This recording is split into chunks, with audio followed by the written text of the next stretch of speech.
Murdaugh. Mr. Murdaugh, will you tell the jury just briefly some background information? Where are you from? What do you do? Yes, sir. So I was born in Columbia,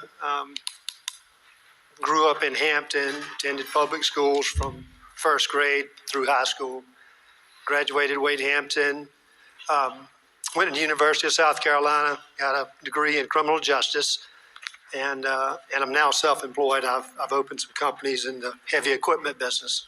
What's the name of your company? Well, the main company is Murdaugh Rental Center, but I've got Murdaugh Kubota, Murdaugh Equipment LLC.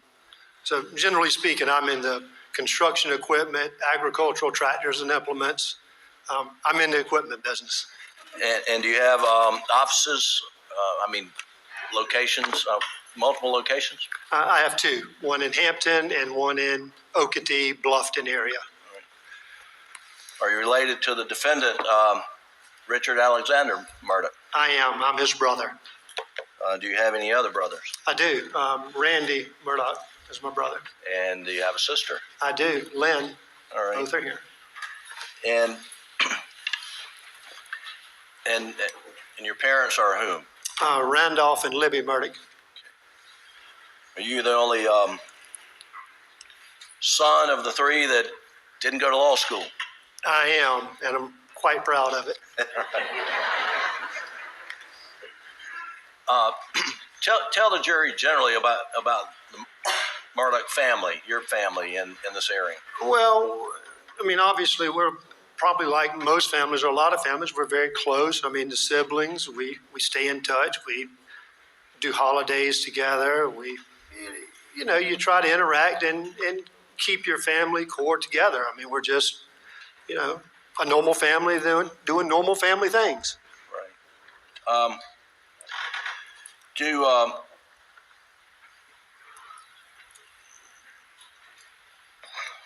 Your parents, we've heard about your father, Randolph Murdaugh, who died on June the 10th. Is that correct? That's correct. And then your mother's Miss Libby? She is. And she's still alive, correct? She is. In fact, yesterday was her birthday. And you went by to see her, I understand. I did. With my kids. In the spring of 2021, were they both alive? Was your dad alive? Yes, sir. And what was his health in the spring of 2021?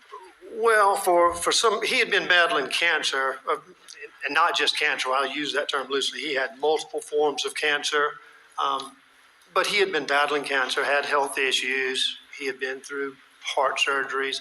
Just overall, his health was not good. Just in and out of hospitals, just right. Age and the diseases were catching up to him. And would you check in on your mom and dad any chance you got? I would. So I didn't tell you all this, but so I don't live in Hampton. My wife and family and we live down in Beaufort, or just outside of Beaufort. And so my drive is about an hour's drive to do it. So I didn't visit as often as Randy and Alec because they were in Hampton. But absolutely, anytime I had the opportunity to work in Hampton at my office, I would always take time to stop by. And then sometimes I would just wanted to go see my mom. And was it routine for one? So either your brothers who lived in Hampton to stop by and check on them routinely? Oh, absolutely.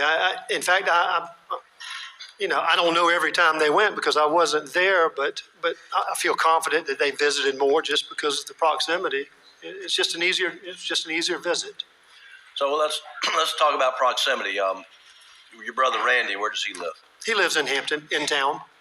And then your sister Lynn, where does she live? She lives in Somerville. Okay. And then Alec, where did he live in the spring of 2021? Well, I think in the spring of 21, he was living in Moselle. I think all of them were. Okay. And is Moselle close to Alameda? Well, it's further than Randy's house, but much closer than mine. Right. And is that in your mother's house? I'm saying Alameda, but is Alameda a town or what? No, Alameda's correct. That's the location. That's the property name, if you will, the intersection name.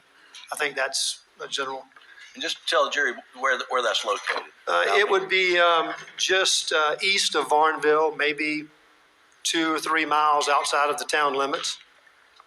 Is it basically at the intersection of I don't know what's that main intersection of 278 and Highway 68 that would go to, one goes to Ridgeland and one goes to Yemassee. Okay. And would Alec visit your mom and dad frequently in the spring of 2021, to your knowledge? Oh, absolutely. And we'll get to more of that. How well, I want to talk about Paul. How well did you know Paul? I knew Paul very well. Excuse me, I'm going to have a hard time talking about Paul because we had a very special relationship. But I knew him very well. And I'll do my best to answer any questions about him. Well, did he have a nickname? He did. They called him Little Rooster. And did they call him anything else? Well, I mean, he'd been called Little Rooster, had been called, as you heard, Paw Paw. I mean, that's what my family, my kids called him. What did you call him? Well, it depends on where we were and what we were doing. When we were, excuse me, when we were doing something fun at a social event, I would refer to him as Paw Paw. Now, y'all haven't heard this yet, but he worked for me. So when he worked for me, it was Paul, or it was Paul Terry, because I was trying to be, a little more authoritative. Right. Who else called him Paw Paw? Most of all the family. And that's not, that's not a name that was said at all times, but when we're having fun, kids would say it, my wife would say it. It was just a name that was used in fun times and in normal times. And you mentioned Paul worked for you. When did he work for you? That's, I thought you were going to ask that, and unfortunately I don't know. He's worked for me maybe prior to June of 21. He was working then. I think he worked the 2 summers prior to that. And it was just summer work. I mean, it would only last a month or so, a month and a half. And was he working for you in June of 2021? He was. And what was he doing for you? Anything I asked him to do. Where was he working? He was working at my Bluffton Oakety store. He would do anything from power wash equipment or deliver new tractors that were being sold, talk to customers, help customers load and unload rental equipment. He did, as you heard someone testify, that boy would work. And so whatever was asked of him, he would do. Was he on the phone the whole time, or did he actually work? Not at work, he was not. Well, not while I was there. Oh, right. Was he a good worker? He was an excellent worker. Did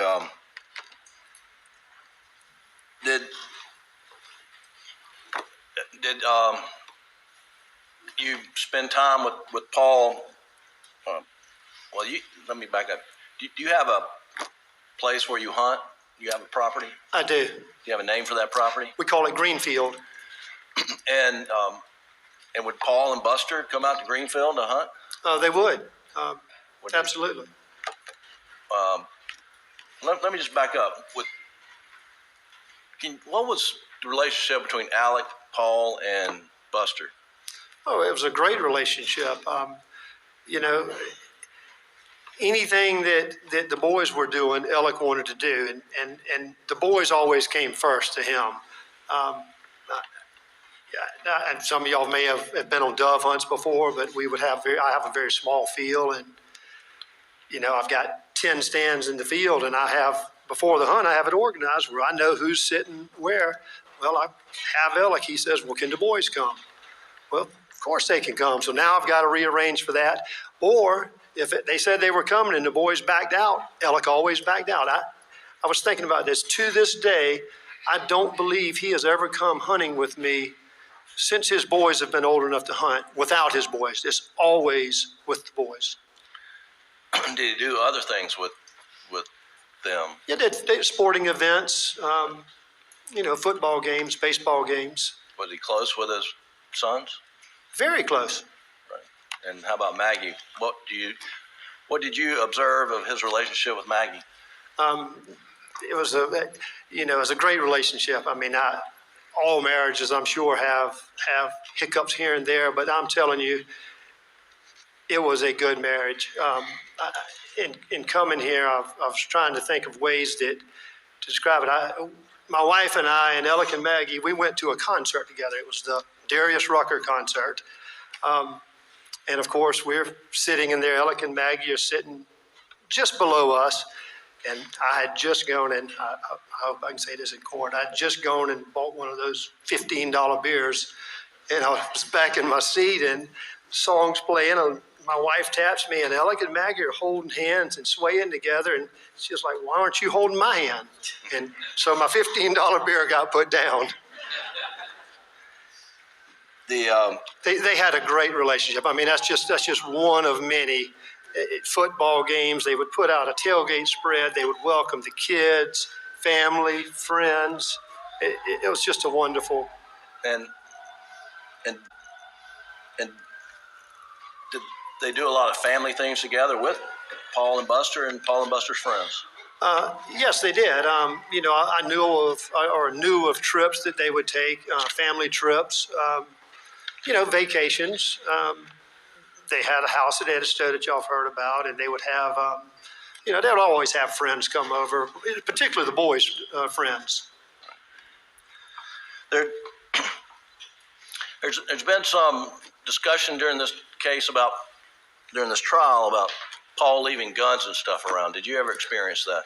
I did. And tell the jury a little bit about your experience. Well, I've heard the testimony about it, and it's accurate. I mean, I could tell you all 100 stories of him leaving things, but he was notorious. He would come stay with us at our house. He would leave. Liz would have all of his clothes washed, and he just left and didn't care about where his clothes were. In fact, Paul came duck hunting with me one time, and at Greenfield, and I smile fondly on this when I think back on all this. So we had a great duck hunt. I think there were 3 of us in the blind. Great duck hunt. We picked up all the birds, decoys, and we left, and we go back up and have a nice breakfast. Doing all the post-hunt, all the fun things that you do. Well, I went back hunting, I don't know, it was probably a week and a half, maybe 2 weeks later, and his hunting gear is still in the blind. I mean, I had to smile when I saw it. I was like, that's Paul. Right. I want to ask you a little bit about riding property. I mean, you ride your property down at Greenfield?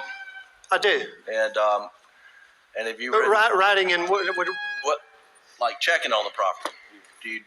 Oh, you mean like just riding around, joy riding, or checking feeders, or? Right. Yes, sir. Yes, sir. And do you always carry a gun when you're doing that? I don't. And have you ridden property like at your dad's place with your dad and maybe Alec or others? I mean, is that a frequent occurrence? I would say almost never when I rode the property with my dad. Almost never carry a gun. Almost never would we carry a gun. We would just joyride. Now, if it were late in the afternoon and we were considering maybe getting in a deer stand, at the last minute, possibly. But typically, with my dad and us, we didn't carry a gun then. Right.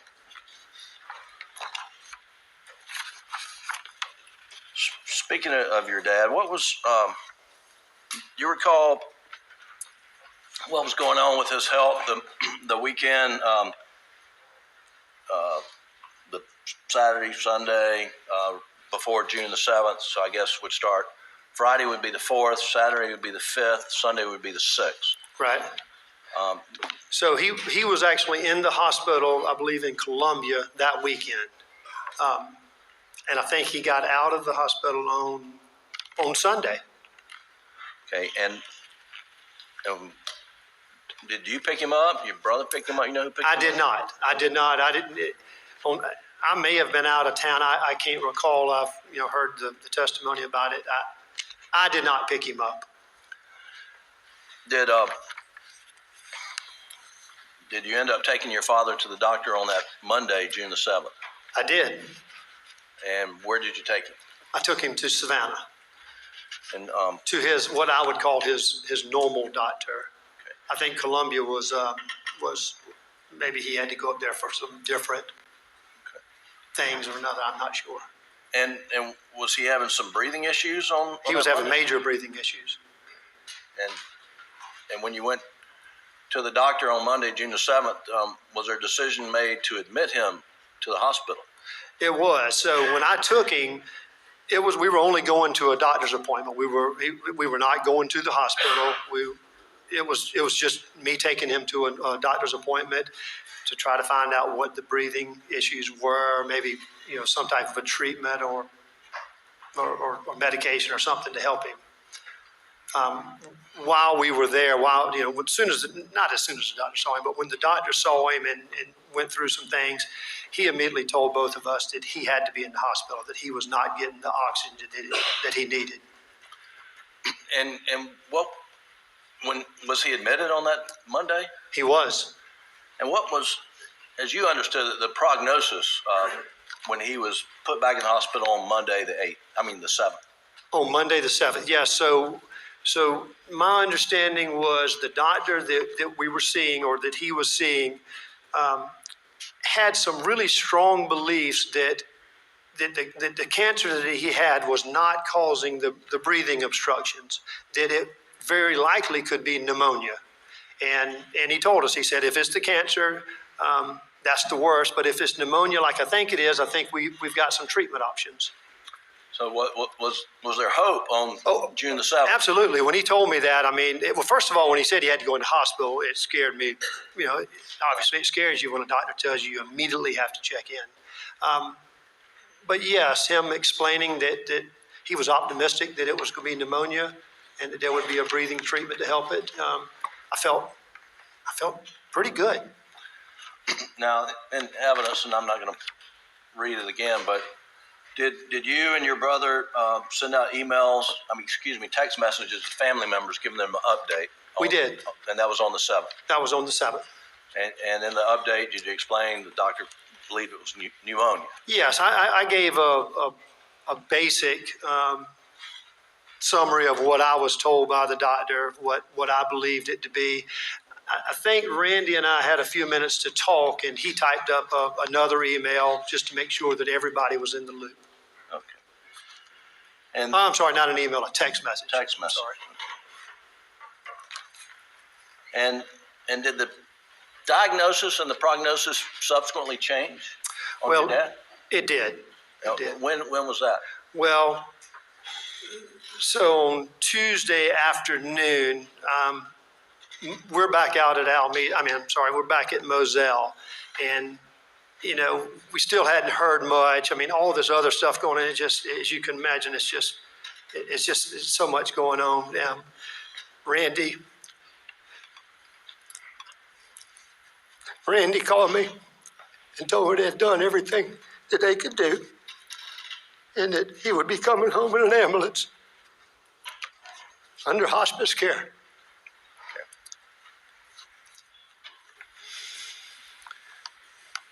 And did he die on June the 10th? He died, I think, 2 days later.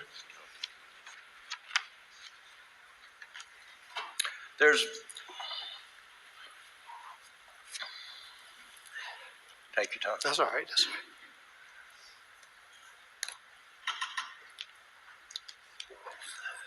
Going back to taking your dad to the doctor and then checking him in the hospital, there's some vehicles being switched around a little bit, and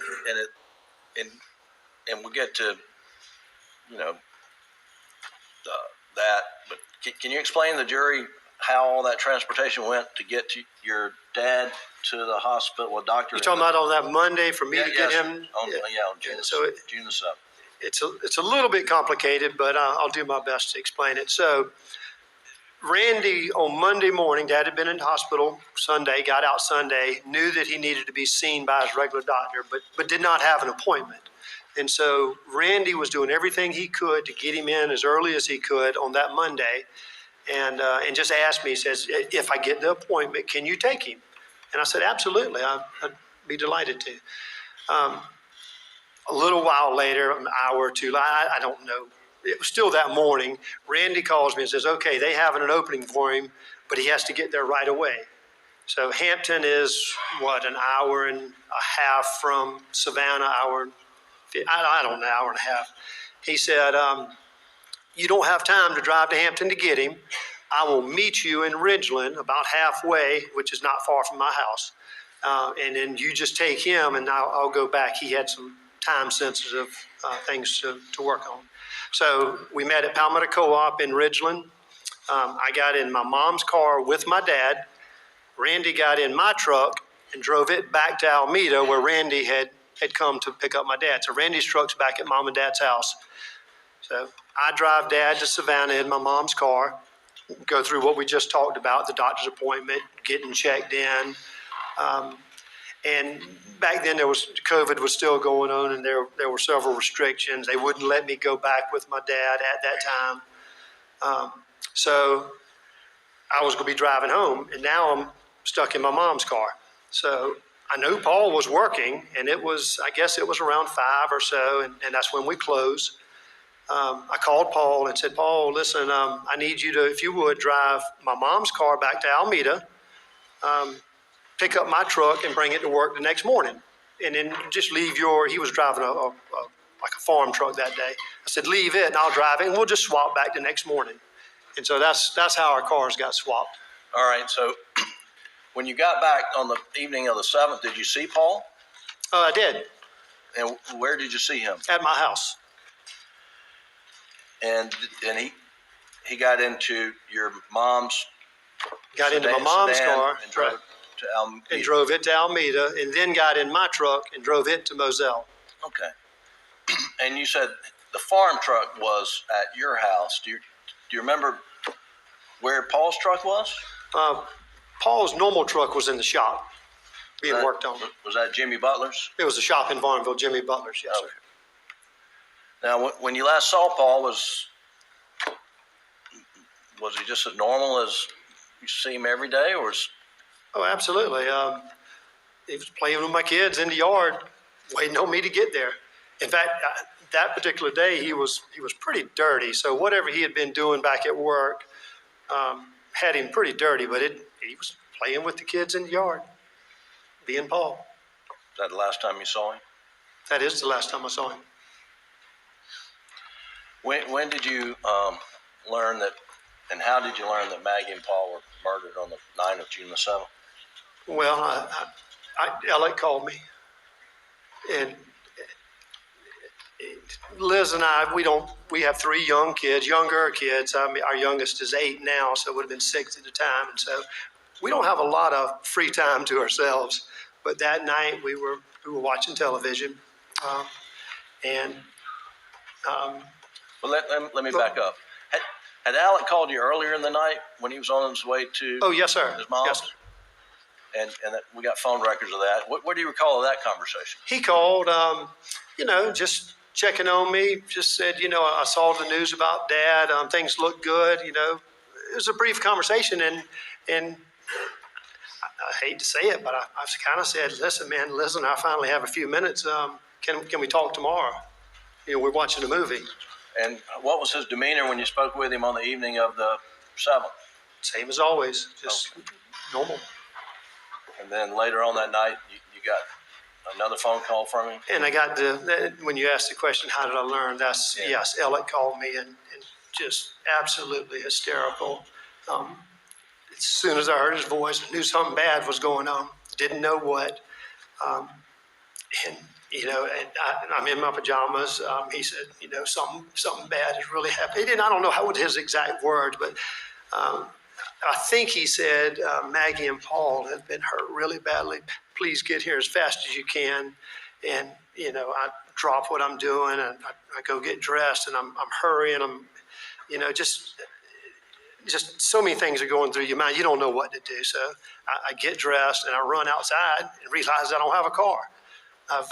Paul's cars out there, and it is a hunk of junk. And I mean, and This was the farm truck. this was a farm truck, and so I knew I couldn't take my wife's car because she was taking the kids to school. And at this point, I knew something bad. I just didn't know how bad it was. And so did you then get in the farm truck and head to Moselle? I did. And what happened along the way? Well, so along the way, I'd spoken to Randy. He asked me to try to get in touch with a close family friend and one of their law partners, Danny Henderson. I was just constantly trying to call him. I'm driving fast. I'm trying to get to Moselle. And, once I got Danny and told him that he needed to get up there, I had just a few minutes to myself, and I was crying. And somebody called me shortly after that. I don't know who it was. I can't remember, but I remember it was either Alec or Randy, I believe. And they said the sheets were being pulled over them. Did the farm truck break down? It did. How'd you end up getting to Moselle? Well, so let me back up and tell you. So the route that from my house down in Okatee, Beaufort, takes me to Coosawhatchee, and I get on 95 to go to Yemassee and getting off and coming up that way. Well, another close family friend, his name is Greg Alexander. He is the chief of police in Yemassee. I reach out to him and I just say, Greg, I gave him said something bad had happened. Or again, I don't know when I was told about the sheets, but I told him, I said, listen, something bad's happened. We got to get up there. When I get to Yemassee, can you please help make sure I get to Moselle? Because this truck's sputtering, and I knew it wasn't good. And he met me at Yemassee, and he fell in behind me, and we started driving until he finally passed me in Varnville. Well, go ahead. And did he end up driving you the rest of the way? Well, he did. So he passed me shortly before Varnville. He took a right on 63, and he was a little ways ahead of me when the truck quit on me. I called him and said, Greg, I said, come back and get me. The truck has broken down. And of course, he picked me up and took me straight on to Moselle. Were there any guns in the farm truck that Paul had left when you got in it? I have no idea. It was dark when I got in it. As y'all can imagine, I was frantic. I jumped in it and I took off.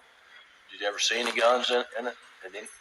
That night, never. I mean, I didn't look. I mean, right. I wasn't looking in the back seat. I wasn't worried about anything except getting to Moselle. Okay.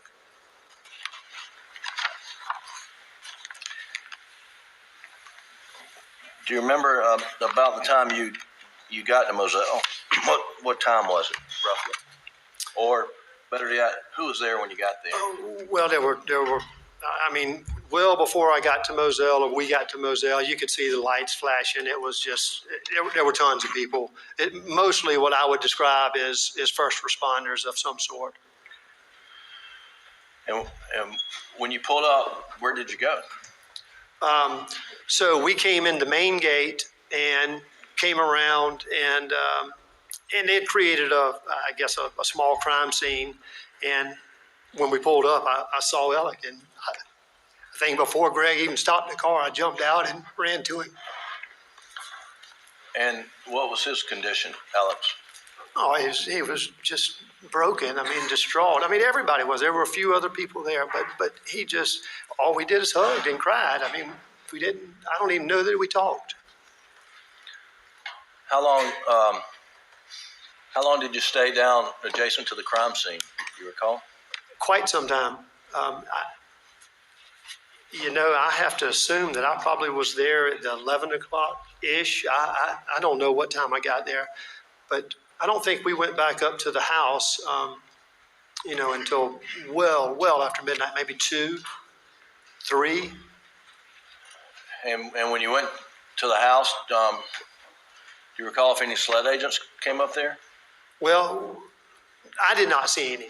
I heard some testimony. Some came and got some clothes, but I did not see any sled agents at the house. The last officer that I remember seeing that night or officers were the ones that told us that we needed to leave that area, that they were going to be doing stuff with the bodies, and that we needed to go to the house. Right. When you went into the house, were there other people in there when you got in? There were. Most people that I knew, some of Alec's partners, Randy's partners, family members, Lynn. Was there food out or had food? What was it? Had anything? Well, I didn't see any food, but I saw pots and pans, and I saw folks that were cleaning up. They were removing the pots and pans, but I never opened it and looked in it, so I presumed that it was food. They cleaned dishes. They put the pots and pans away or in the refrigerator. Was a TV on in the house? Do you remember? Based on what I know, I would say it is, but I can't tell you 100% that it was on. But I'd be willing to bet it was. What do you mean when you say based on what you know? Well, I don't think I'd ever been in that house without the TV being on if Alec and Maggie were there.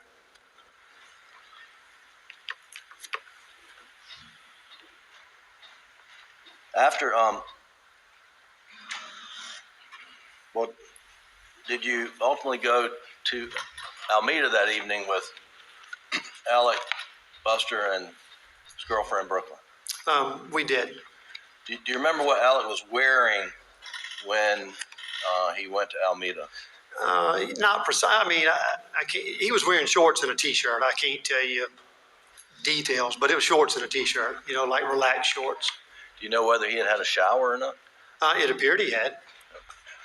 I mean, his hair was not. I didn't see him in the shower, but I can tell you, I think he had a shower. I understand. So then let's move forward to the morning of the June 8th. I guess, did you get any sleep the night of June the 7th? Very little. I don't know that I fell asleep. I've certainly laid in the bed. It just, as you can imagine, just the thoughts and things. I don't know if I slept. When I got up and started moving the next day, I certainly didn't feel like I'd slept. What did you do the next day when you got up? You talking about precisely or generally? Just generally. I got up and Alec was up. I don't think Buster and Buster were. I told Alec that I was going over to Greenfield. My farm that I told you all about is 2 or 3 miles away, so it's very close. And I have all, plenty of clothes over there. So I told him I was going over there to shower and put on fresh clothes, and that I would meet him at Moselle. And did you go to Moselle? I did, after I left Greenfield. Yes, sir. And do you remember who was there when you got to Moselle? I was the first one there. And what'd you do? I just stayed there until I knew Buster, Brooklyn, and Alec were coming. I suspected that other family members and partners, I knew others were coming, so I just kind of sat there just, and just in disbelief still. It's just, moments of just. Was the door to the house unlocked? Do you remember? That's a good question. I thought about it. I don't remember. Right. It either was unlocked or I had the code, because there's a keypad on a side door, but I can't tell you which door I went in. I don't know. Did you eventually go down to the kennels? I did. Once everyone got there, there was a fair amount of activity in the house with family and law partners, Alec's law partners, Randy's law partners. I just felt like I needed to go down. I needed to see for myself what had gone on and just kind of take it in. I mean, just maybe for some type of understanding. How long did you stay down there at the kennels? Well, I can't. I don't know. But I will say this: before I went, I was unsure whether I was allowed to go, because I knew it was a crime scene, and so I reached out to a friend of mine in law enforcement, and and said, listen, I don't know who's handling the crime scene. I don't know whatever. He said, well, I'll find out and make sure that it's clear for you to go. And he said, don't go until I tell you. And he called me back a few minutes later and said he had spoken to, I believe it was Captain Ryan Neal, and had given the okay that everything was released and it was okay to go there. And was it cleaned up? No, Jim, it was not cleaned up. It was not cleaned up. Were there skull fragments? Yeah, so,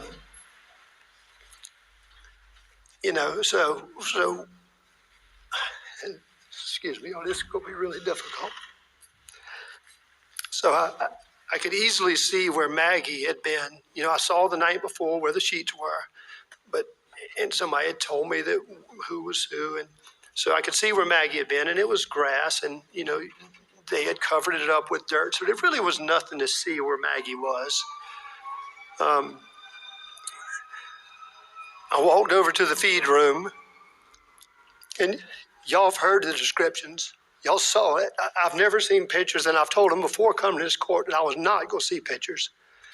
But y'all can imagine what I experienced. It had not been cleaned up. I saw blood. I saw brains. I saw pieces of skull.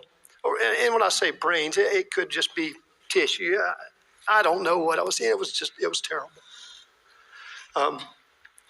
And for some reason, I thought it was something that I needed to do for Paul to clean it up. Felt like it was the right thing to do. I felt like I owed him, and I started cleaning. And I can promise you, no mother or father or aunt or uncle should ever have to see and do what I did that day. I don't know, I'm not blaming anybody, but it's just, I was just overwhelmed. I did everything I could, and I would have moments where I would stop crying for a moment, and just in disbelief. At one point, I called my brother Randy and told him what I was doing, trying to describe what I was doing, and he immediately told me to stop doing it. It was not good for me. It was not healthy for me to be there, and I couldn't stop. I had to do it for Paul. That's just what I had to do. And I don't know, it's probably 15, 20 minutes later. Mark Ball shows up. Y'all heard Mark Ball testify. And he came and hugged me and told me it was okay to leave. Okay to leave what was left of Paul. They would clean it up. It's the hardest thing I've ever been through in my life. Yes, sir.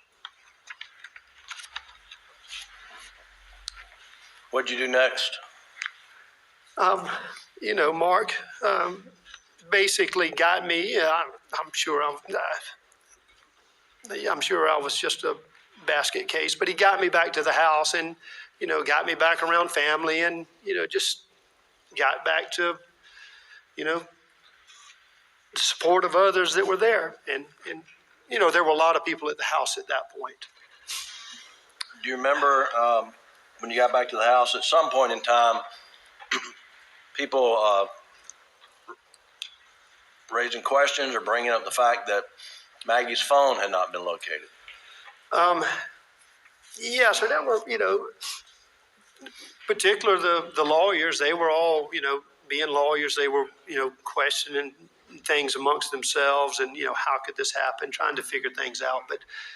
But it was brought to my attention that Maggie's phone was not there and that law enforcement had not found it. And I can't say that, in fact, I can probably say that I didn't think of it because I'm not a big phone user or a big app user or whatnot. But somebody brought it to my attention and says, listen, if Buster or Alec, if they have an app on their phone, like Find My Phone or Find My Friends or an app like that, they said you very likely can find out where the phone is if the battery's not dead. And so I went to Buster and sure enough, I said, Buster, do you have this one of these apps like they're talking about? And he said, yeah, sure I do. I said, well, open it up. He opened it up and he handed me the phone, and I see Maggie's name, and I press it where, to activate it, and it pings Maggie's phone just out front of the property. And I was like, I hate to say it, but I said, holy shit, there it is. And I said, Buster, I'm taking your phone. I'm going to go back down to the shed and show it to law enforcement. And who did you approach first about the phone? Well, I don't know who it was. Presumably it was SLED agents, because keep in mind, I didn't know any of these guys with SLED. I mean, there were a couple of faces that I'd seen before, but I don't know these guys. I've come to know them, but I don't know them or didn't know them then. So I went up to a SLED agent or two SLED agents and said, presumably SLED agents, and said, hey, I've got Buster's phone here, and it's got an app on it that can find the phone, and it's showing Maggie's phone's right out here. Let's go get it. And he said, no need. We have technology coming later today that we should be able to find it. And it blew me away that I'm sitting here showing them where Maggie's phone is, but they won't take the time to walk with me or take this phone itself. I mean, I'd give them the phone to go find it.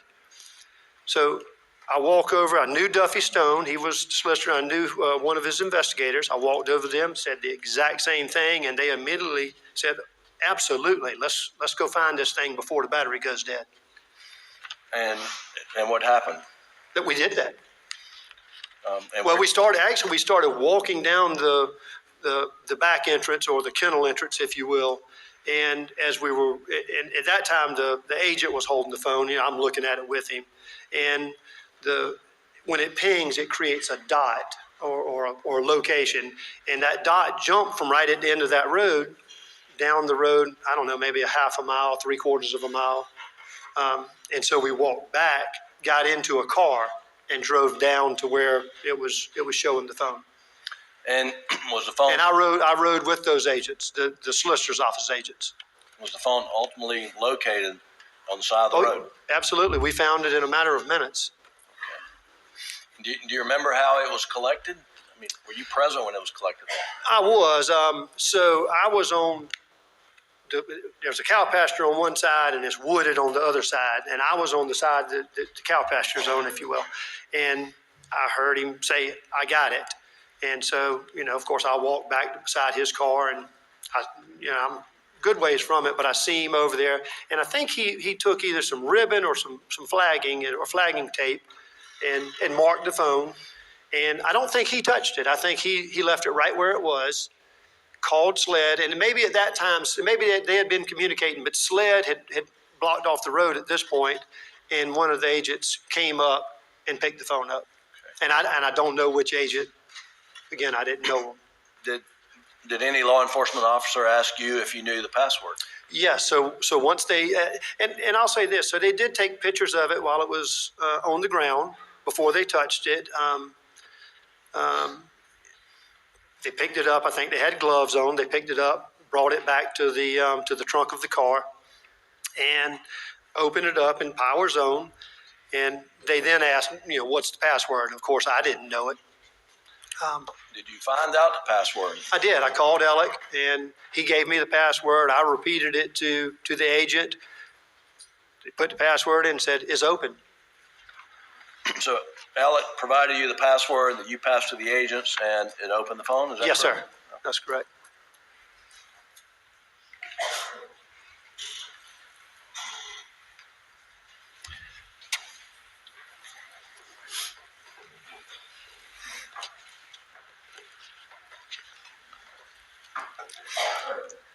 John Marvin, were you aware of a news release that was issued that morning, Tuesday, June 8th, that the public had no need to be alarmed or concerned for their safety? Yes, sir. Well, what was your reaction to that? I mean, it's quite baffling. It still is. 2 people have been killed and they're telling me that everybody's safe. That tells me that whoever's done this is in jail, and they are 100% positive. And because if they're not in jail, nobody's safe.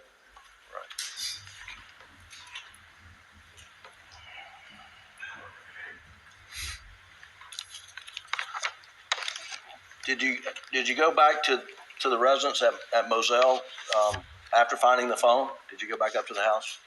Yes, sir, I did. And did SLED agents come through and search it while you were present?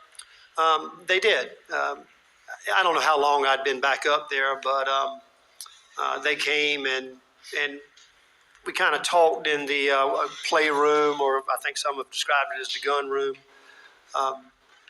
Yeah, they talked about that they needed to come in the house and search for things. And did you escort, I think it was Agent McAllister, throughout the house? Yes, it was Katie McAllister. And did she tell you what she was looking for? Well, initially, she says, well, the way she presented it was, there were so many people in the house. She said, listen, I don't want to just go barging in and make everybody run out of the house, but I'm going to take my badge off, my gun off, and if you would, just walk me through each room. And, particularly I'm looking for 12-gauge shotgun guns and 300 blackout and the ammunition for those calibers. And if you're walking through the house with her, did it appear she was looking for other things besides just guns? Well, yeah. You could tell she's looking because she looked in spaces that guns wouldn't fit. So it makes sense that she could be looking for something else. Such as what? Well, I don't know. I understand, but you said spaces. Did she look in the bathrooms? I opened up up in the upstairs area. There's some cabinets that a couple of them are pretty small. That she could find ammunition in there, but I don't know how you would get a gun in there. Did she search bathrooms? She did. Well, I took her through every room in the house. Every single room. Did you observe her looking in sinks and toilets? And So yes, sir.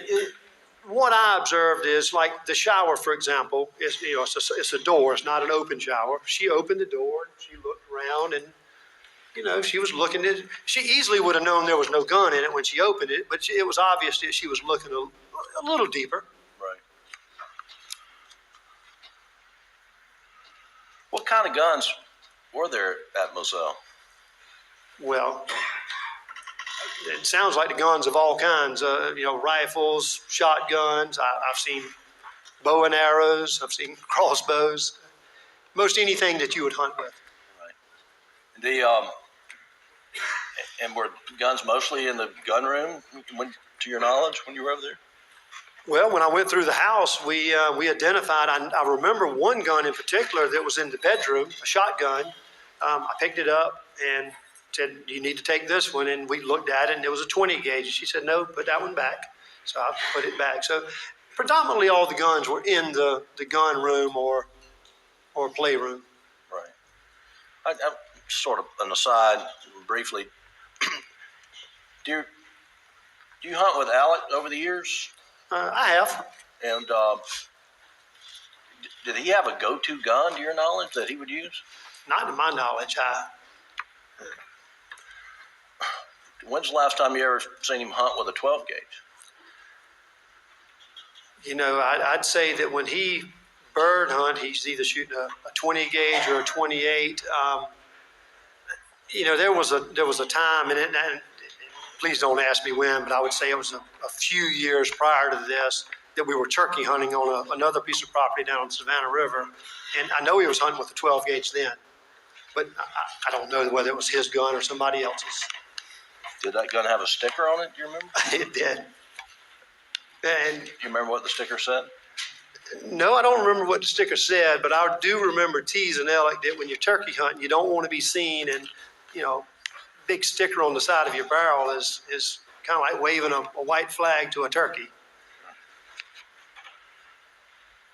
Did you serve as somewhat of a liaison or point person with SLED and the family initially? I don't know that I'd call it a liaison or point person, but I absolutely I'd become to know Agent David Owens, and I absolutely told David, I said, listen, if you need anything from me or anybody and you can't get in touch with them, you reach out to me. I will either see to it that they call you back, I will see to it that you get the answers that you're looking for, or I will put you in touch with the person you're trying to reach. So I did make myself available. And did Alec give, to your knowledge, carte blanche to law enforcement to search anywhere that they wished? Oh, he did. In fact, before I was going to just do something, I knew that to be the case, but yes, he confirmed it with me. Anything they needed, anytime they needed it. And you provided consent to search the house the afternoon on the 8th on his behalf, did you not? I did. And I've consented every time they've ever asked. We'll get to that. Were you ever asked to provide consent or see if you could obtain consent for any law enforcement to search your mom's house where Alec had been the night before? Say that to me one more time. Did any law enforcement ask you to consent or obtain consent so that law enforcement could search Almeda, and I'm talking about on the 8th, because Alec had just been there the night before? Right. Did anybody ask you, hey, can we go search Almeda? No one asked anything. Okay. If asked, would you have obtained consent for law enforcement? I would have given them consent, and I would have taken them over there just like I did at Alec's house, and I would have helped facilitate the search to show them areas that they may not know about.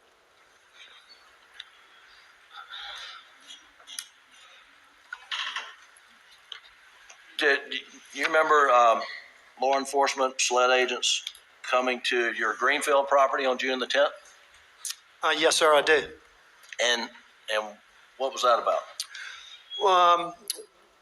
I assume they coordinated it with Alec or Randy. I'm not sure who they coordinated it with, but yes, my understanding is they were coming to interview me, Randy, Alec, Buster.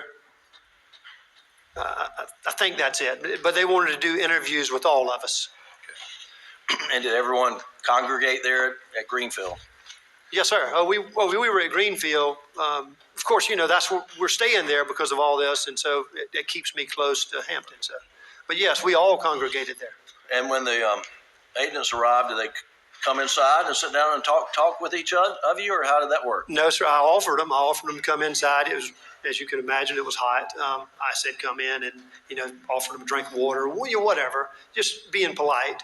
And they said, no, we would like to go ahead and start our interviews. And where did the interviews take place? In their cars. And were they all done simultaneously? Yes, sir. And how many SLED agent cars were out there? Do you remember? Well, there was one for each person they were interviewing, and I would go ahead and guess that there were probably 2 or 3 more. And I'm not sure that we need to actually play this, but have you been in the courtroom and you've heard this audio tape of Alec being interviewed on that June the 10th, where he states something, either I did him so bad or they did him so bad? Have you heard that? I have. And you know Alec's voice? I know his voice very well. And what is he saying on that tape? Crystal clear, they did him so bad. Had you heard him say that before his interview that day? I think I heard him say it either the night of or the day after, but I've also heard him say it many times after. Well before this trial started or anything? Well before any of this, that's right. When he was staying and living with us, or between my brother and us. After Maggie and Paul were murdered on that night of June 7th, were you or other family members with Alec for the most part, for that week and the week after that? You talking about the days following? Yes, sir. Yes, sir. I was. I made a conscious effort to be with him. as devastating as it was for me, it was 1,000 times worse for him. So I knew as a brother I needed to be there for him, and I was. Of course, I didn't sleep with him, but Right. but when we were awake, he was. I may not be standing beside him, but we would be in the room together. Or if we needed to go to the gas station, if he wanted dip, I'd ride with him. I just knew I just thought that's what I needed to do. What was his demeanor that was in the immediate aftermath of these murders? Oh, Jimmy, that night or days or That night, the next day, the day after? like I just said, he is when you can use words that he was destroyed. I heard somebody say he was broken. You can use any word you want to use to describe, but I can promise you, words don't do it justice. I would have to create a new word to describe how distraught he was. It's terrible. And to carry it forward all through the summer, did he? How was he coping afterwards? Say later June and July and going forward. Summer? It's hard to tell. I thought at times I thought he was doing okay. Other times it would just be sheer grief. I mean, just uncontrollably crying and just, of course it makes me cry. As y'all can tell, I'm a pretty emotional guy, but we would cry together. And there's no answers. And there's nothing I could say to make it better other than just hug him.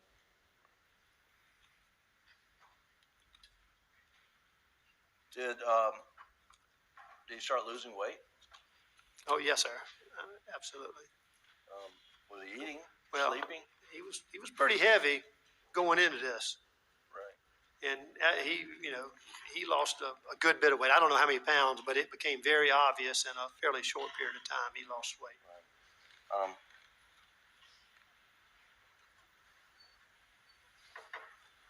I skipped over something in my outline. I apologize, but going back on the evening of June 7th, or early morning hours, did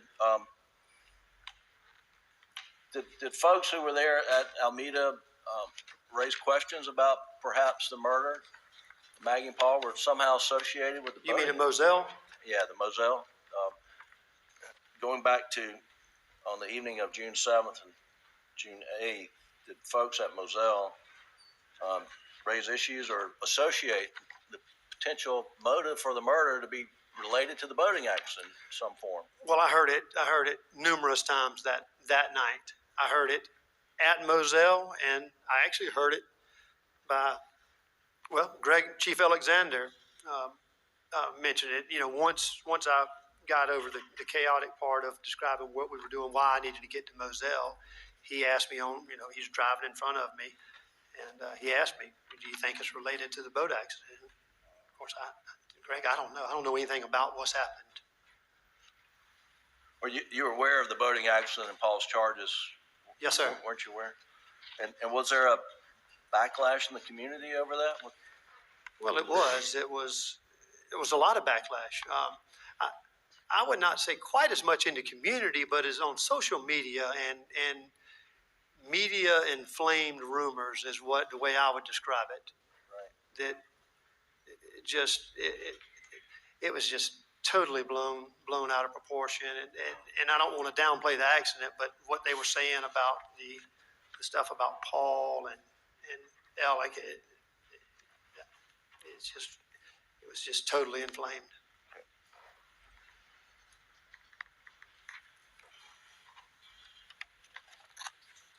And you asked about the boating accident. So I told y'all that I called Michael Paul, my friend, to make sure I could go to the crime scene the next morning.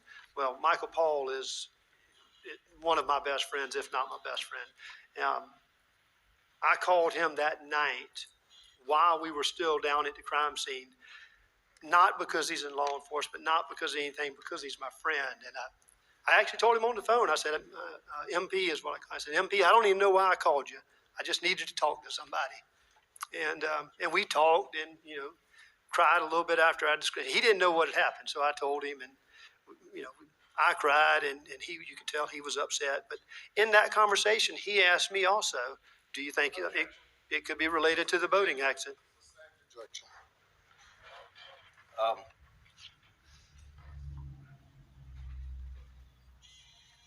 Switching gears a little bit, John Marvin, when talking about visiting at your mom's house, mom and dad's house,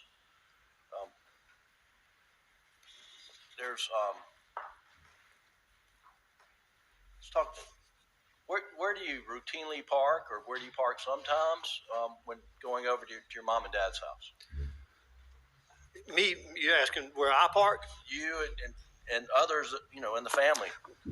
Well, there's a couple of places you can park, depending on who's there, whether there's other cars there. You can either park at what you call the carport, and there's a big dirt area beside it. You can park there, walk up to the side door, or you can pull around to the back corner, park there. Um, it's we all use both spots. I'm going to pull up and look at it on your screen. As a matter of fact, I told you it's my mom's birthday. I went there yesterday. I pulled right into the back of the house, but I didn't turn around. I circled the house. So there's So I'm going to pull up States Exhibit 524. It's an evidence, Doug, and go to slide 38. This is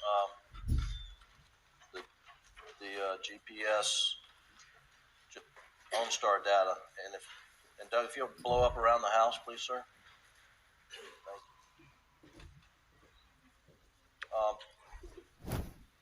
Mr. Murdaugh, this is your mom's house, and this is GPS data from the night of June the 7th. Do you see that the red line there? It's pretty blurry on my screen. I don't know about y'all's. You want back it out a little bit, Doug? All right. Is that better? Well, yes, it's still blurry, but I can see. Where is that in relation to your mom's house? You're talking about the right there where the arrow's pointing? Yes, sir. That is at the back corner of the house. Okay. That would be exactly where I parked yesterday. Sorry. And if you'll pull up, Doug, Exhibit 136.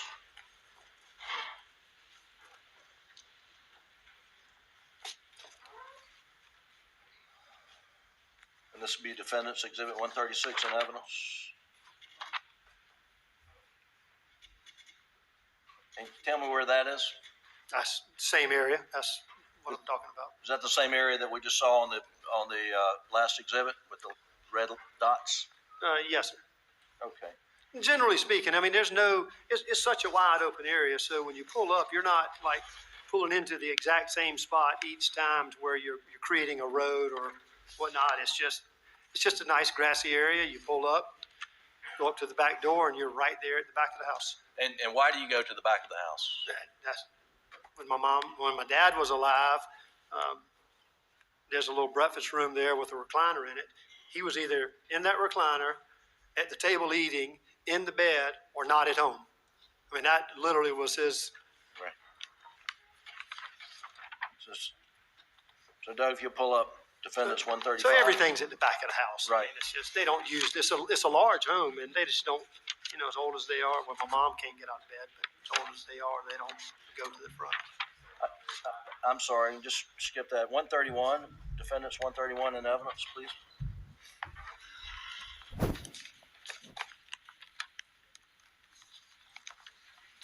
Again, is this sort of the same area, photographed from a different direction? Yes, sir. Now, what's that structure that we see in the background past that big oak? Oh, it's absolutely. Right. That whole area is a grassy area with oak trees and pecan trees.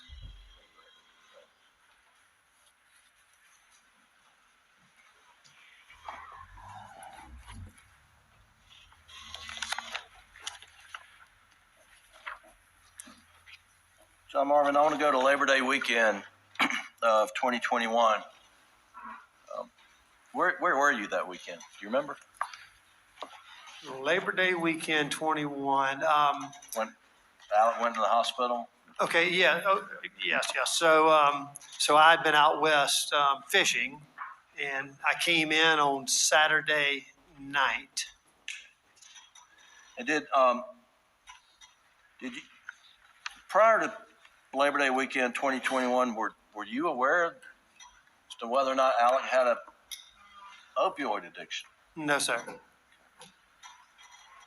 Did you transport Alec, drive Alec from the hospital in Savannah to a detox facility in Atlanta on that weekend, or? Well, I believe it would have been on that Monday. I was not driving. Randy and I took him. Randy was driving, and I was in the back. But yes, sir, we did take him to a detox facility. And where was the facility located? Just outside of Atlanta. Okay. And can you describe for the jury Alec's condition, like physical condition in the car? Yes, sir. So when I met Randy over in Savannah, he had Alec, and I got in the car or Randy's truck with him. I'd never seen anything like it. I've seen television shows of talking about the leg twitching and the squirminess, if you will, and that's the first thing. I mean, you could just tell he was sweating. He was thrashing about. Jim, Did he I don't know how much detail you want me to go into. What, did he turn around on the seat of the car, and what was he doing? Yeah, so maybe halfway there, at one point, he had taken his seatbelt off, and he had his head down where your fanny would be in the seat, and is trying to stretch his legs and just kind of steady, just like thrashing them and kicking them. It's just, again, I've seen TV, but I've never seen something like this in real life. And was he able to control himself? No, sir. I said about detail. So he messed himself. He had diarrhea. He just couldn't control it. And then, and I say diarrhea, I'm not talking about at a restroom. I'm talking about in the car in his pants. Okay. And after he spent some time in the facility in Atlanta, did you and your brother go pick him up and take him to another facility in Orlando, Florida? Yes, sir, we did. Do you remember that? Yes, sir, I did. On the drive to Orlando, do you remember anything happened that stands out to you? So that drive, he was much different. He was more subdued. It was not the thrashiness, not the twitching, not the jerkiness, if you will. I don't know the words that you would use for that, but that's what I'm saying. The only thing that really stood out for me is he slept a lot of the time, but he woke up from sleeping, and when he woke up, I mean, he jerked forward, and you could just tell that. I mean, it was sheer terror. He just woke up out of a horrible dream, and I believe it was him dreaming about what he found with Paul and Maggie. Keep going a little further, Mr. Murdaugh. And sometime in September, did SLED actually come and search the house at Alameda? Yes, sir. And were you present? I was. Okay, were you informed as to what items were seized during that search? I was informed of one item that was seized. And what item was that? It was described as a coat. What kind of coat? Well, they didn't tell me what kind of coat. Okay. And did they tell you where the coat was found? Yes, sir. So I would assume that the searching of the house, all that was winding down. So Agent David Owens and I believe Randy was outside near us, but he may have been talking to somebody else. I'm not sure. May have been talking to another agent. I'm not sure. But David Owens, or Agent Owens, came up to me and said, we found a coat back on the property. Do you know anything about it? And I said, well, David, I said, if you found it back on the property, I said, it's a large piece of property, some 400 something acres. I said, my dad rides this Kubota side by side. It's probably his. And I said, and if you show it to me, I can try to identify it. And of course, he said he couldn't show it to him or wouldn't show it to me. I'm not sure what it was. Were you sometime later asked to view a photo of a blue raincoat? I was. Well, I was asked to view a raincoat and listen to an audio tape. Of the kennel? Yes, sir. Okay. On the blue raincoat, were you informed where it was seized from? Well, I knew where it was seized from because he had already told me. But I was, in this instance, I was told that they wanted us to, or when I say us, they asked Randy, Lynn, and I to go view the coat and the tape. At this point, I knew where it had been recovered, but they said, we want you to view a coat that had been recovered out of a closet. And was that different from what you were led to believe when you Oh, absolutely. had you ever, did they ever anybody provide an explanation about why you were giving two different locations where a coat was found? To this day, no one's told me that. The photo of the coat that they showed you, had you ever seen that raincoat before? No, sir. Was it the blue raincoat that? Well, it certainly looked similar to the one, I saw a picture. I didn't see the coat itself. But it certainly looked to be similar or the same. Had you ever seen it before? No, sir. Did you recognize what closet it came out of from photos during this trial? Well, I saw that, and I think I know what closet they're referring to. Well, There's only two. I'm sorry. The closet as you go up on the first flight of stairs before you go at the landing, right there. It's what's kept there? Clothing, not everyday clothing that's more or less in storage. Junk. Right. Okay. You know, it's not a club. It's not a club. First of all, my dad wouldn't climb stairs even if he could, but he couldn't. Right. There's some testimony that there's GSR on that raincoat.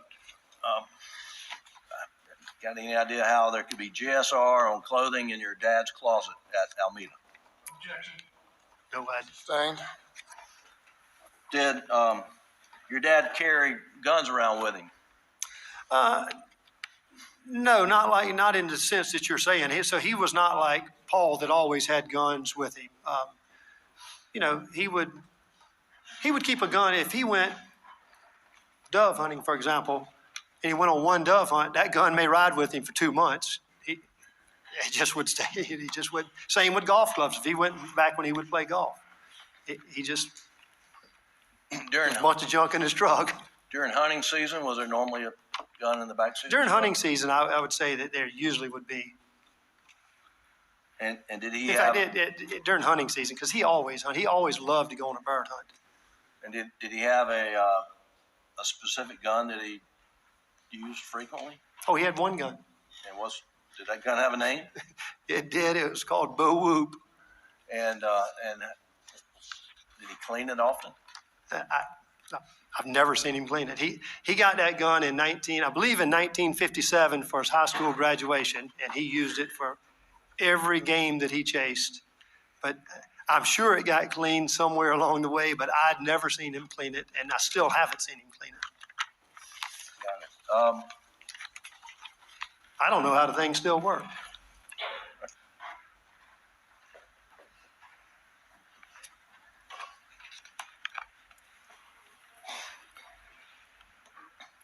Along the way, have you been receiving updates from SLED on their investigation in the Maggie and Paul's murder? Usually when I call, I would call Agent Owens and ask for updates, and he would try to provide some updates. It almost always seemed like there was stuff that he really, I don't know. And I don't know whether he didn't know or just it wasn't at liberty to say at the time. I'm not sure. But yeah, I think he would try to give updates as best as possible. And you provided information on evidence that they had against your brother. I have been, yes, sir. Has Some of it. and some of the information that you've been provided turned out not to be accurate information. Yes, sir. What type information? Well, I was told at one point that there was a T-shirt that he was wearing, and can I back up and tell you how we got into this conversation? Sure. So I'm having a meeting with SLED. Yes, sir. Nature of the drug. Calls for your sir. Statement of an opponent, Your Honor, agent of. It's a statement of a party opponent. Party opponent. Agent of the party opponent. Agent of the party opponent. Yes, sir. All right, ladies and gentlemen, we have you take a break now. Please do not discuss the case.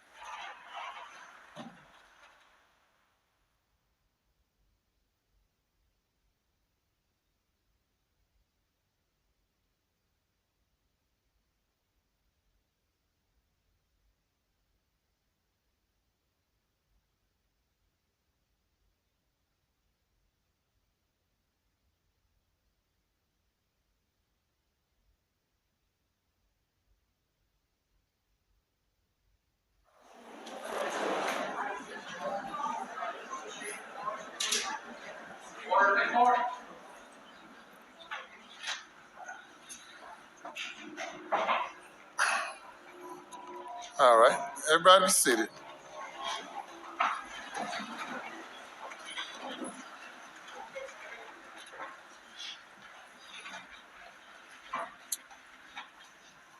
Hear this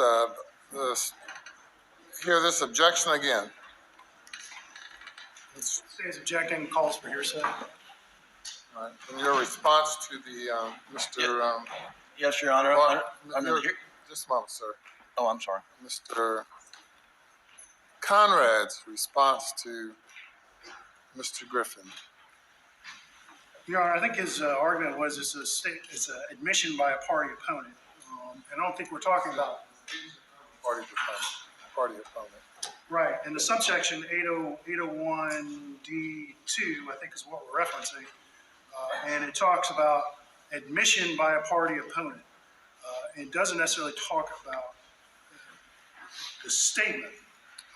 And I think what we're getting into are some statements by particular law enforcement officers who've already been on the stand. And I don't think those are admissions to any issue that's of relevance in this case.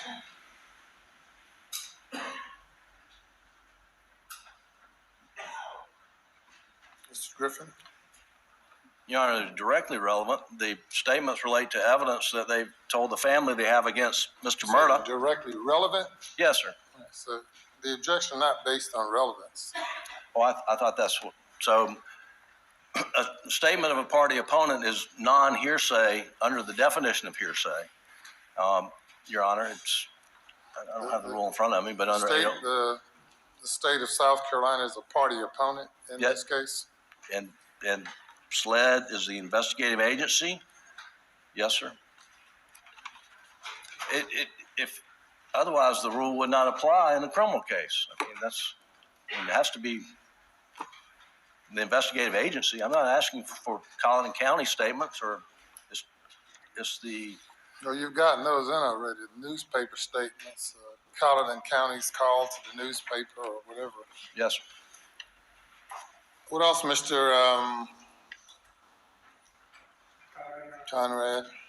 I'd also object for the relevance as well, Your Honor, because the state has not offered the shirt and evidence, and the defense is attempting to kind of backdoor here, and it simply doesn't go to any issue, anything that's issued in this trial. He's already testified to the shirt. To the shirt, but he's trying to get evidence, and maybe we need to proffer it to see exactly what he would say, but my assumption was that he was going to start talking about a report by Mr. Bevel, which we talked about several times in this case, and I'd object to the relevance and to, particularly with Mr. Murdaugh bringing it up. All right. Well, tell me again what you're asking the witness. or Yes, proffer it to the witness. Yes. yes. Yes. So, Mr. Murdaugh, what information were you provided by, was it a SLED agent that provided you the information? Yes, sir. You were asking him about Agent Owens. He's a SLED agent. Yes. And what information were you provided that leading up to this that turns out to be inaccurate? Right. And it was okay for me to speak for you? Yes, sir. Yes, sir. So what I was asking, I was saying, I wanted to back up to get to where I was getting this information. So I'd been called to SLED, not headquarters, but their office in Waldemar to view the Blue Coat and to listen to an audio. After my interview with them, Captain Ryan Neal, I believe we were in his office, is the one that, and I'm going to use my terminology here, but described the white T-shirt covered in blood, even went so far as to describe that Alec took the bottom of it and wiped his face with it, and that's how they knew he was involved. That's how they knew he was there. And I don't know where the question goes after Can I that. answer your question, or are you trying to dig more out of him? That's it. All right, and what's your objection? I renew my objection to the relevance. Nothing has been put, this jury hasn't heard any evidence about any blood being on this T-shirt.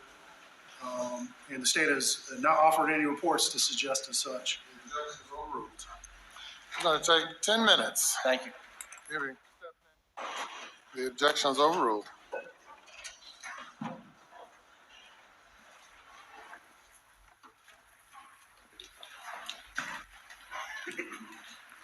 Thank you, Mr. Murdaugh. When we broke, the question on the table was about a conversation that you had with a SLED agent regarding some matter of evidence. Can you provide your answer, please, sir? Yes. So, as I was about to say, what led me to this conversation was SLED asked my brother, my sister, and I to come over to identify or attempt to identify a coat and a recording.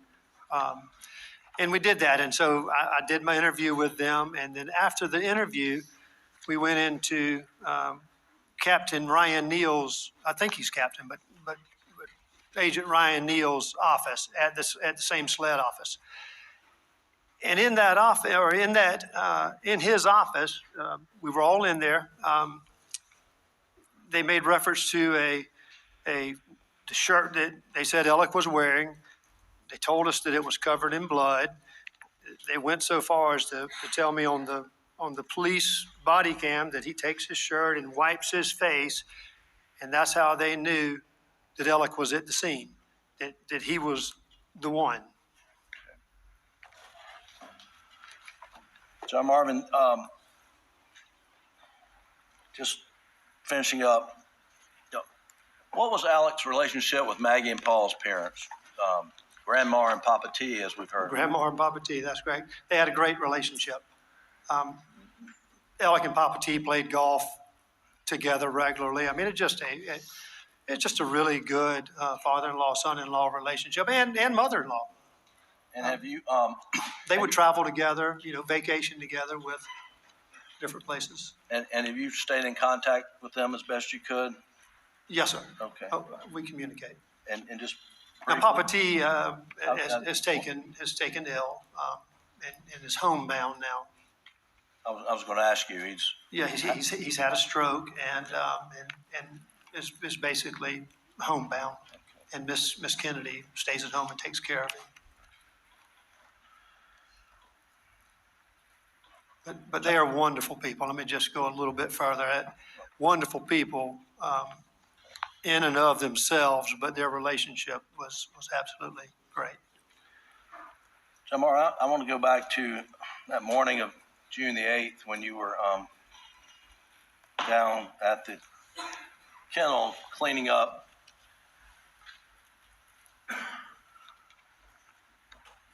Do you remember making a promise that morning?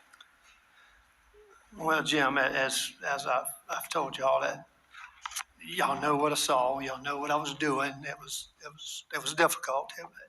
It was nearly impossible.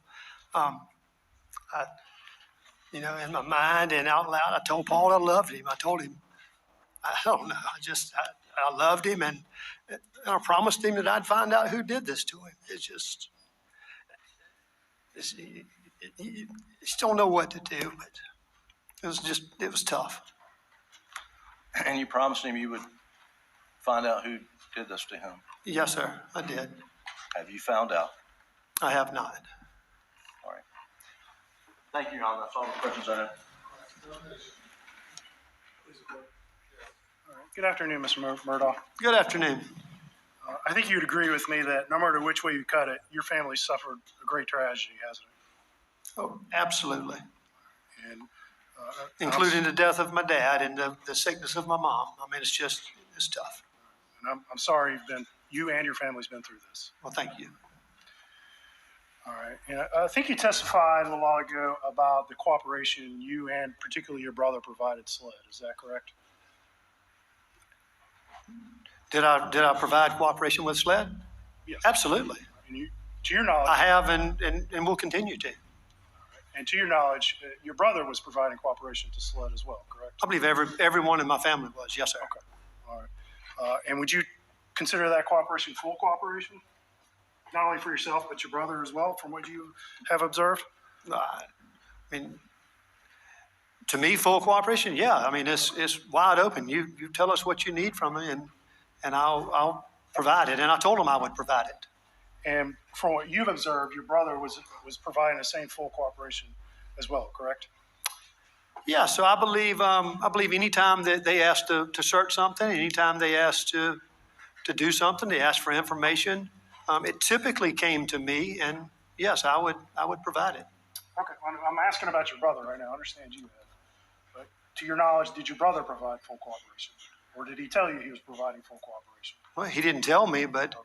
but it appeared to be obvious that by him giving them access to anything they asked for, that he was. Okay. So when did you first learn that your brother was down at the kennels just before the murders? 2 days ago with the rest of us? No.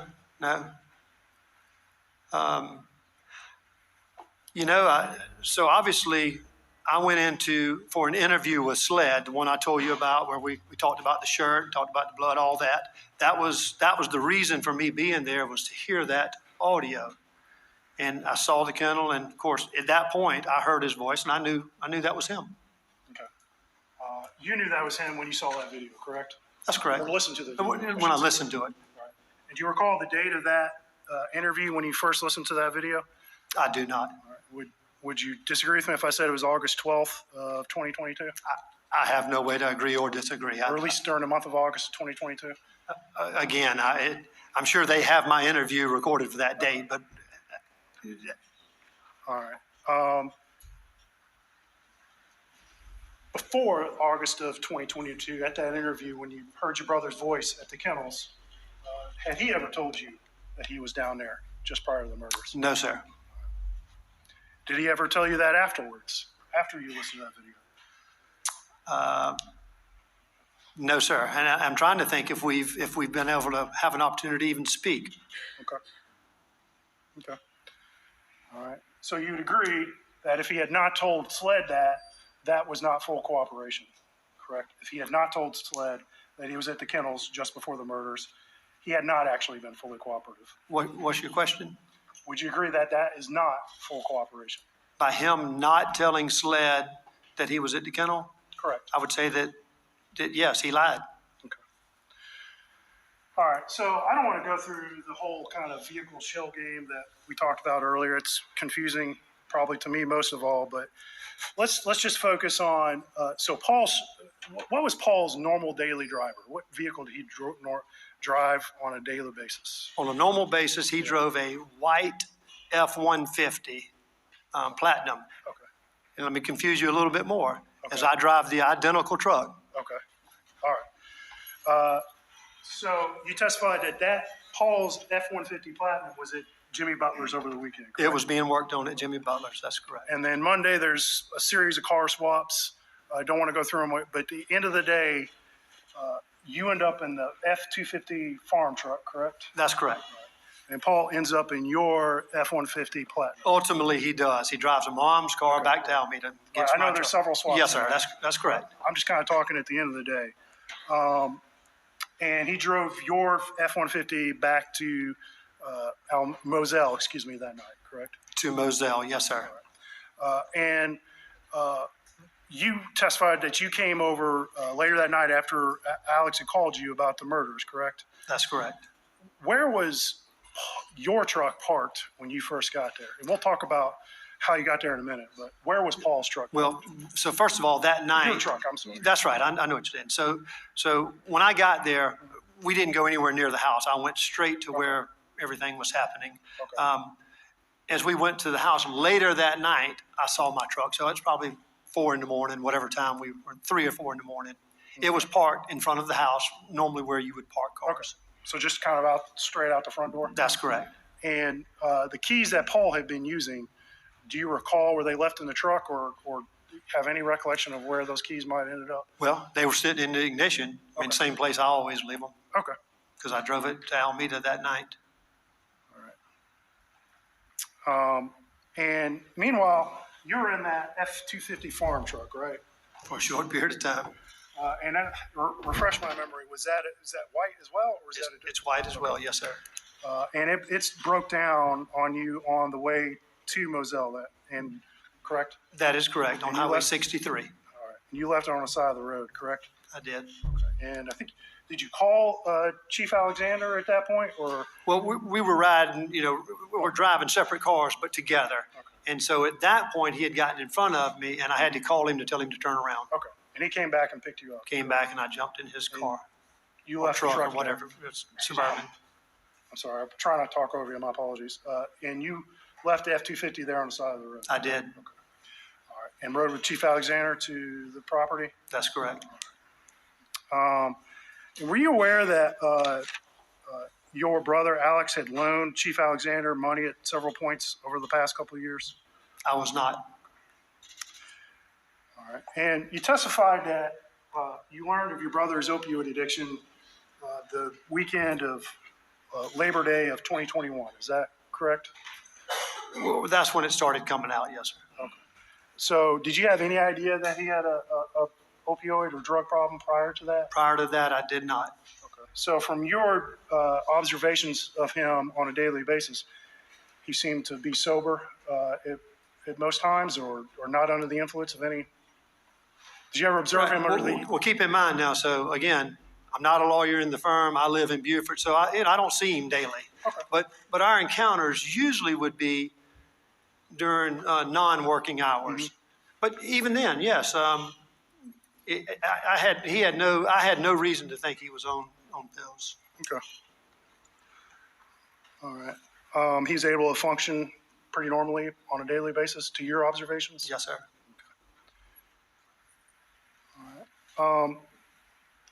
Okay.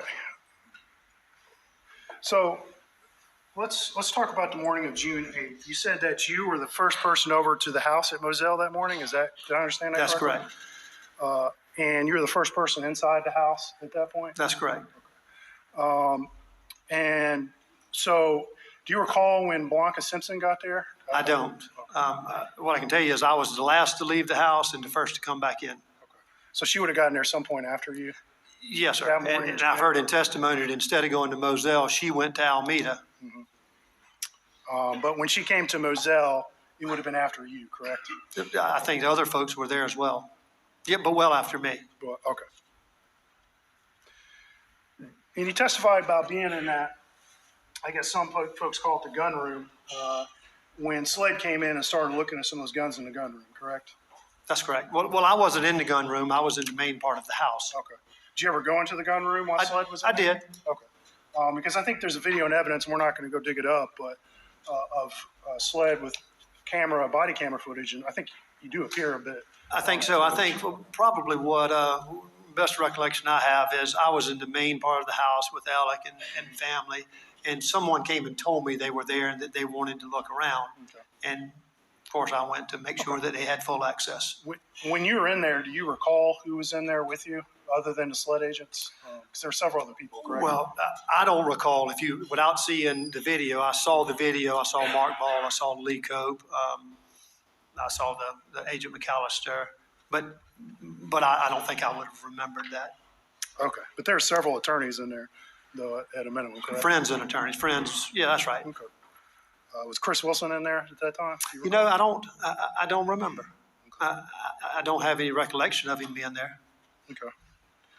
All right, and then let's go to June 10th when SLED came over to, I believe it was Greenfield where they came. That's correct. To interview. It was you, Buster, Randy, Alex.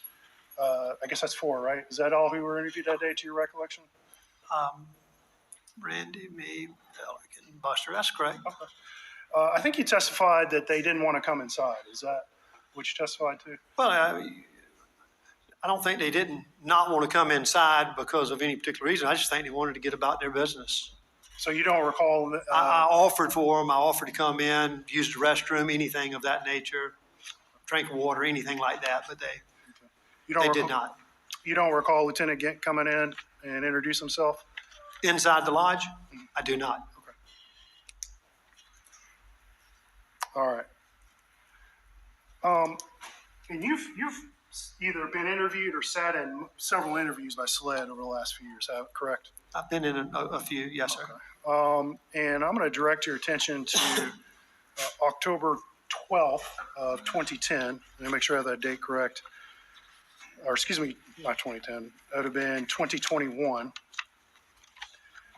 And I believe SLED came to your house that day. Do you recall that? I do recall SLED coming to my house. Okay. Now, I can't tell you that's the date, but they certainly came. This would have been the day that they interviewed both Buster and your wife that day. Does that help you out? It does. I remember them coming. It was Agent Croft, and I believe Agent Ryan Kelly. Okay. And you sat into both those interviews, correct? With both Buster and your wife? Well, I think the interview with one was an interview for Buster, okay, and one was an interview with me and my wife. Okay. All right. So you That's the way I thought it was. Okay. I didn't think it was 3 interviews. All right. And you recall during that October 12th interview the subject of this blue jacket coming up with Buster? Specifically, I'm talking about the one with Buster. The conversation at my house? Yes. I do not recall it coming up. So you don't recall SLED bringing up, asking Buster about a blue jacket on October 12th of 2020? I do not recall that. So you don't recall his response? I don't recall him bringing up a jacket. Okay.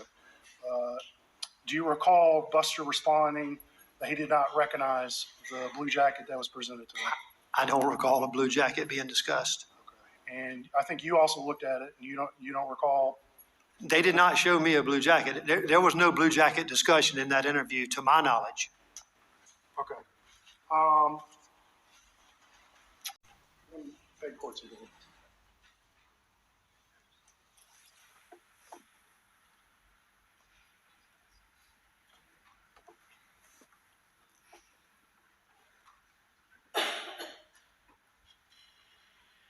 Do you recall Buster's response in that interview to being asked if that could be Randolph's jacket, to him saying if it's over $15, no, it wasn't?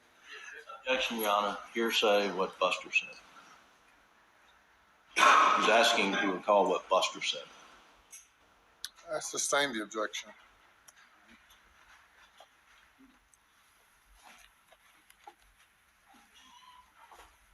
And then you agreed with what Buster said right afterwards. You don't recall that? No, Mr. Conner. What I'm telling you is I don't recall any discussions of a blue jacket in that interview. I just don't recall that. So you asking me that, I'm just telling you I don't know of any discussions about a jacket in that interview. Okay. All right. He testified about driving up to rehab, I think that Monday after Labor Day, or excuse me, detox, correct? With It your was brother. detox, that's correct. And you said your brother kind of woke up startling as if from a dream. Is that what you testified to? No, sir. I said that when I was driving, well, Randy and I were driving him from detox to the rehab facility down, and that was down in Orlando, Florida, is when that happened. All right. And you said, and again, I want to make this as clear as we can. You said you thought that he was waking up in response to a dream about the night of June 7th. Do I understand that correctly? That is the way that's what it appeared to be to me. And that's, of course, I can't tell you what he was dreaming, but that's certainly what it appeared to me. So you're not saying that because he said that, right? That's right. He didn't wake up and say that. It was just such a startling, just the way he woke up out of his sleep. It was just so startling. It was fear. And it took him several seconds to realize that whatever he just saw was not real, or he was not living it. Okay. You testified about the day of June 7th and the taking your dad to the hospital, him getting admitted, correct?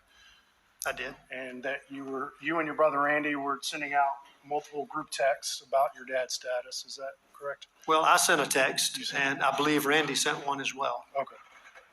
And along with phone calls. I know Randy and I discussed it on the phone as well. And if I understood your testimony correctly, and you said that June 7th is actually kind of a hopeful day. Is that based off of what the doctors were saying? Well, yes, based on all the bad news that he's been receiving, it was one little piece of hope that, certainly if the doctor would have said at that point, you're going home on hospice tomorrow, it would have been, that would be the worst case. But him saying that there was hope, that it was pneumonia and not the cancer, that there was some breathing treatments that may help, it gave us some hope. And you sent out at least one group text with this information, correct, to your family members, right? I know I sent one. I could have sent another, but I know there was one. Okay. And do you recall if your brother was included in that? Alex, specifically, was included? I saw the record showing it, and so yes, I believe it was my family, and I think it was just our family, actually. And so there was hope, at least on the afternoon of June 7th, that your dad had pneumonia, which could potentially be treated, and there was a little bit of hope about that, correct? Yes, sir. Okay. So if your brother had told Janine Seckinger during that day that your dad was taking a major turn to the worse, that would not be truthful, correct? That would be correct. And the testimony I heard is he didn't say that. He didn't say what? He didn't say it was terminal or dire or whatever you're saying. Are you based off of Alex's testimony? Yes, sir. Okay. So if Janine Seckinger... Well, I can tell you this. If somebody said that day that it was terminal, one of two people was wrong, or both. Okay. All right. So if Janine Seckinger was told that... If Jeannie Seckinger said that, she was wrong. Well, were you present for any conversations between your brother and Janine Seckinger on June 7th? I wasn't.